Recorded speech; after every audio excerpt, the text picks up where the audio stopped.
class. It's good to be a part of our video reaction in regard to the seriousness of suicide in pastors. I believe one of the biggest things that we need to consider through this is the expectations that are placed on pastors. I know, at least to be a Southern Baptist, that's a pretty high thing, and these expectations, not only that you have of yourself, but you have also from your congregation, your family, people around you.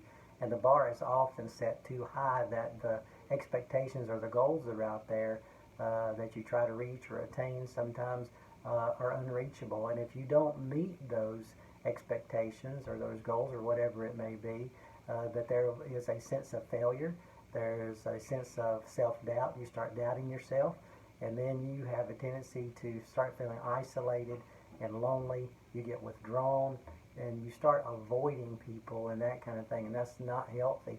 And so what happens is we end up shutting ourselves off, and then these destructive thoughts become obsessive, and we become more depressed and despondent to the point, and I think that it can lead to a suicide attempt.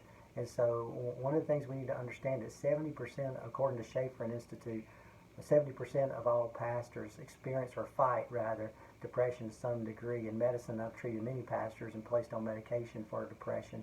But we've got to be sure that we don't over spiritualize this. This is not a faith issue necessarily. It's not a sin issue. It's not a sign of weakness, that type of thing.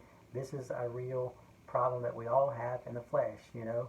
The spirit is willing, but the flesh is weak, it says in Matthew. And so we've got to be on guard for these things. And so one of the things, if I could suggest, that we all do is make sure that we step back and we have some weekly activities or even daily activities that we do to kind of recharge our batteries, so to speak, and set realistic boundaries and expectations in your job or whatever your calling may be.